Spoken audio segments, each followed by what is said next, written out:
Audio Jungle. Audio Jungle.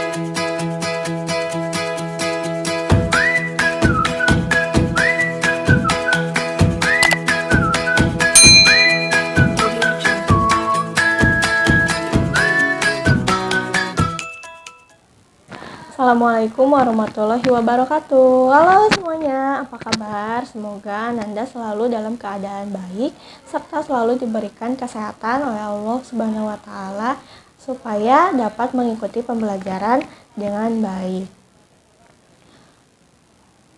Sebelum kita memulai pembelajaran, kita berdoa terlebih dahulu ya. Bismillahirrahmanirrahim. Nah, setelah berdoa, kalian silahkan keluarkan buku temanya, buku tulis dan juga alat tulisnya ya. Hari ini kita lanjut ke subtema 1 pembelajaran 4 di tema 5. Pasti beberapa ada yang penasaran nih, kenapa sih Bu pembelajaran 2-3-nya enggak, dari semester kemarin juga gitu. Ada beberapa pembelajaran yang diloncat. Sebenarnya enggak diloncat, tapi karena materinya sama dan sudah dibahas sebelumnya, jadi diloncat beberapa pembelajaran. Takutnya malah mengulang-ulang gitu. Karena sekarang kan keadaannya juga lagi sedang pandemi, jadi materinya pun dipersingkat atau jika ada beberapa materi yang sama, jadi setelah kesepakatan itu diloncat. Nah, sekarang kita kan kemarin sudah membahas tuh apa itu cuaca, apa itu musim. Kita kemarin membahas cuaca dan musim, juga pecahan ya. Dan juga lagu Ambilkan Bulan, Bu. Kita ulas dulu sedikit ya. Cuaca itu apa sih? Cuaca adalah keadaan udara pada suatu tempat. Sedangkan musim adalah pembagian waktu dalam setahun yang ditentukan oleh adanya perubahan cuaca.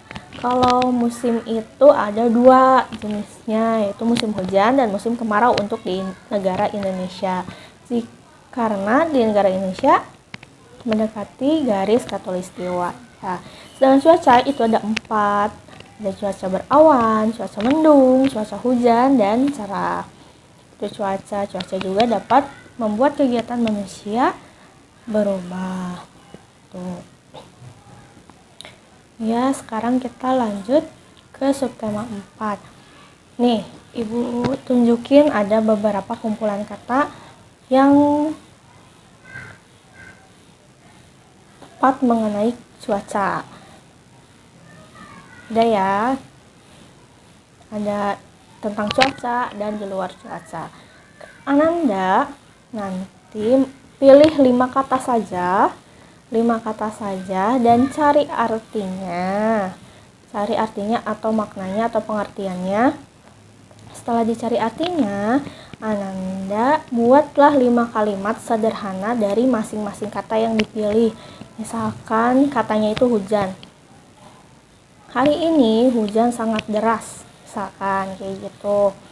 Arti kata hujannya itu apa? Nanti Ananda tulis di buku tulis tematik. Nah, sebelumnya kalian tahu nggak pengertian kalimat itu apa? Kalimat adalah susunan dari beberapa kata. Ya, seperti tadi Ibu contohkan, hari ini hujan sangat deras. Itu berarti termasuk dengan kalimat karena ada beberapa kata di dalamnya. Kalian harus menggunakan kalimat yang efektif.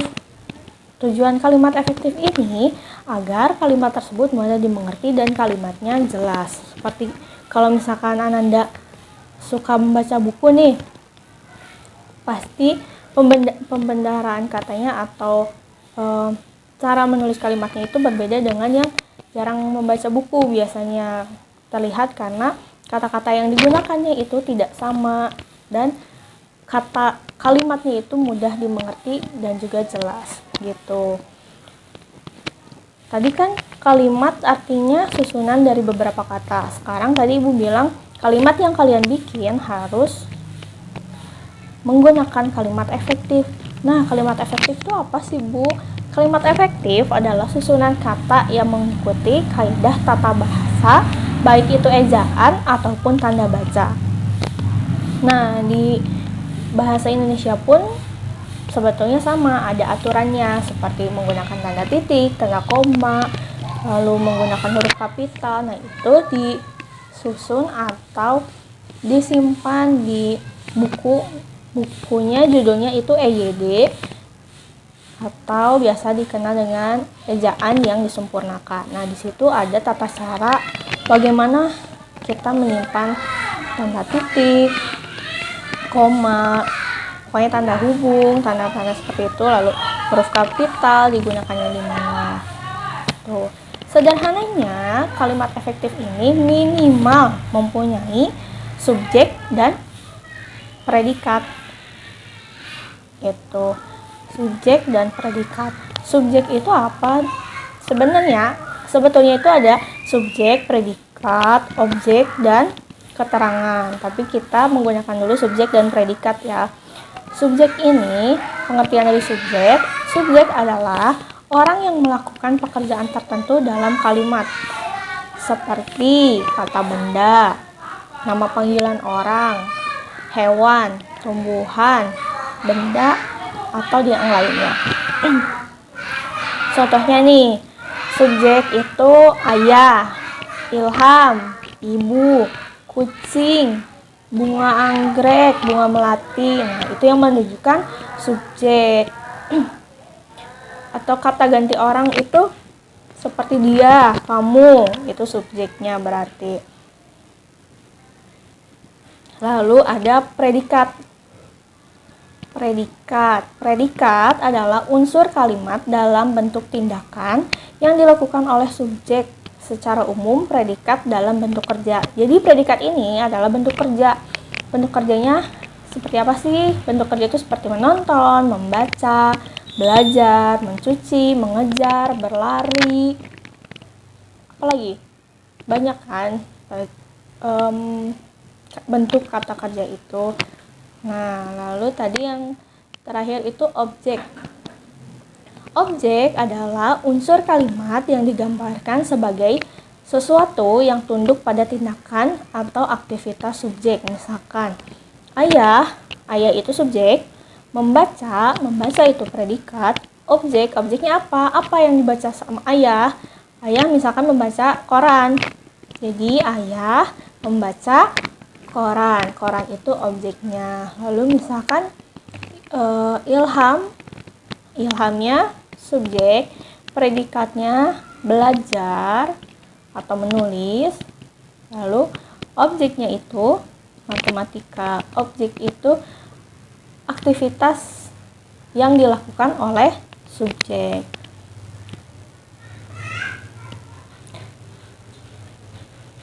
Nah, sekarang coba perhatikan lagi kalimat yang Ananda sudah buat tadi. Kalau misalkan Ananda belum membuat kalimatnya, Ananda bisa pause videonya dan lihat kembali kata-kata yang akan Ananda pilih. Nah, kalimat yang Ananda buat itu sudah termasuk kalimat efektif atau belum?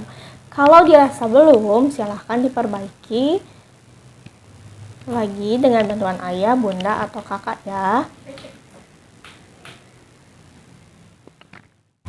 Nah, apakah kita semua berasal dari daerah yang sama? Di kelas nih ada semuanya dari suku Sunda bukan sih? Enggak ya, pasti ada yang dari Jawa, mungkin dari Lampung, dari Sumatera. Nah, kalian itu harus bangga karena Indonesia mempunyai suku terbanyak di dunia. Indonesia memiliki lebih dari 300 kelompok suku bangsa. Lebih tepatnya terdiri dari 1.340 suku bangsa menurut sensus BPS di tahun 2020. Banyak kan? Banyak banget sukunya. Tapi yang kita tahu biasanya hanya suku Sunda, Jawa, Batak, apalagi ya. Nah, suku yang paling banyak itu adalah suku Jawa dengan jumlah mencapai 41%.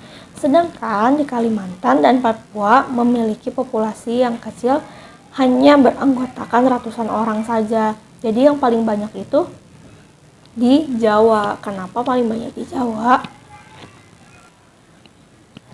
Kenapa yang paling banyak itu di Jawa? Karena pembagian kelompok suku di Indonesia itu tidak tetap dan tidak jelas. Hal ini diakibatkan dari perpindahan penduduk. Misalkan nih, awalnya lahirnya itu di Kalimantan. Lalu saat sudah beranjak dewasa, mereka berpindah tempat ke Jawa atau ke Sumatera untuk misalkan bekerja, belajar. Nah, setelah belajar atau bekerja di tempat tersebut, mereka malah menetap, lalu menikah, lalu mempunyai anak dan tinggal di sana, gitu. Jadi, hal ini juga diakibatkan dari pencampuran budaya dan saling mempengaruhi.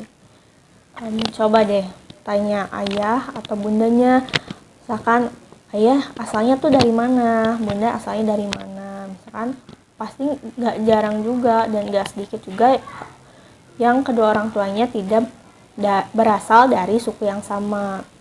Misalkan ada ayahnya yang dari Sunda, lalu ibunya dari Jawa, ataupun ayahnya dari Lampung misalkan, atau dari Padang, bundanya dari mana. Nah, itu kan termasuk pencampuran budaya gitu.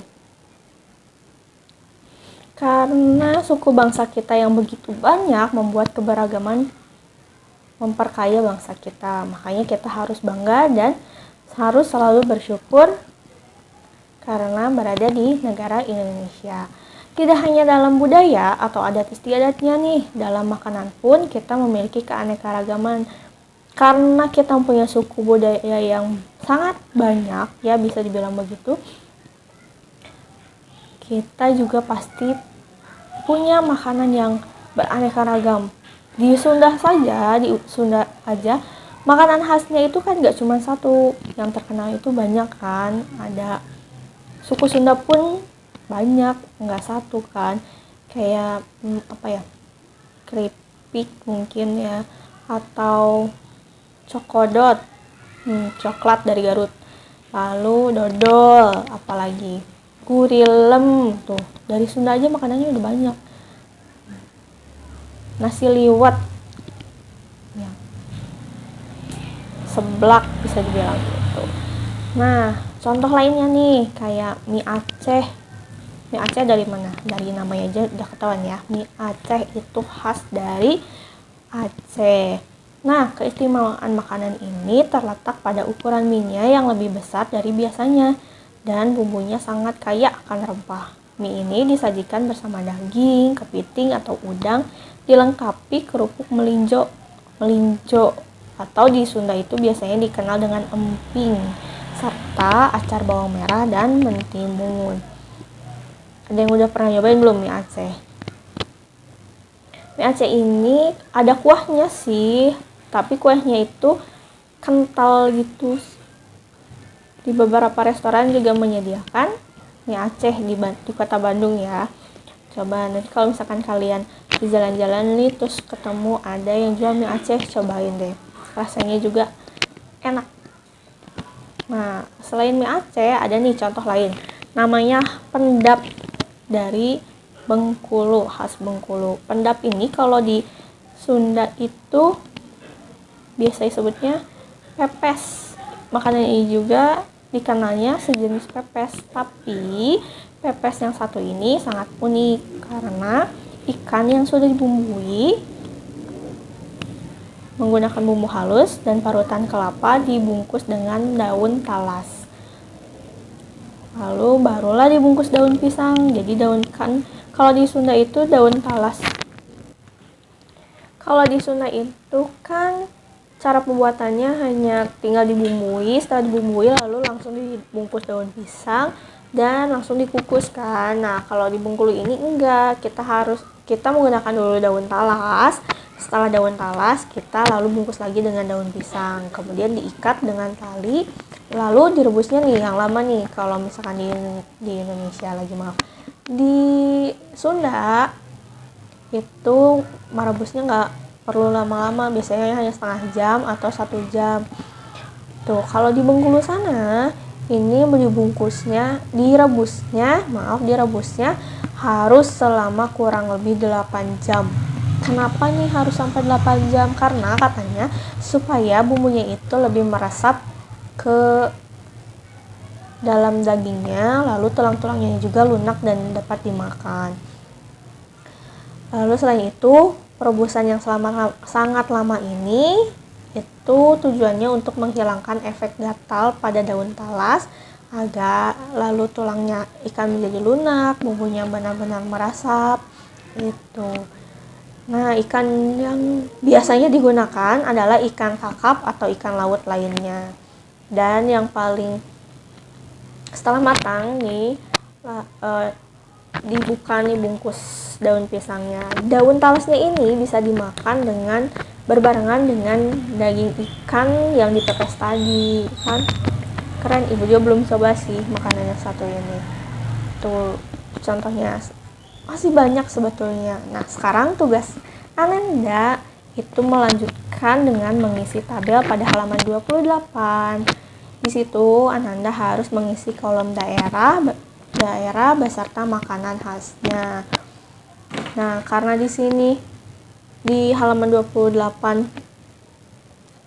ada tabel yang mengharuskan mengisi nama siswa. Nah, yang kolom mengisi nama siswanya tidak usah diisi, langsung saja ke kolom daerah dan makanan khasnya. Begitu, karena kita belajarnya di rumah masing-masing. Kalau kalian belum tahu nih makanan apa aja yang ada di Indonesia, kalian bisa minta bantuan nih ke ayah atau bundanya ya. Kelas hari ini sudah selesai. Jangan lupa kalian kerjakan tugasnya dan dilaporkan kepada ibu ya. Terima kasih untuk hari ini. Terima kasih sudah mengikuti pembelajaran dengan baik. Selamat mengerjakan tugasnya. Assalamualaikum.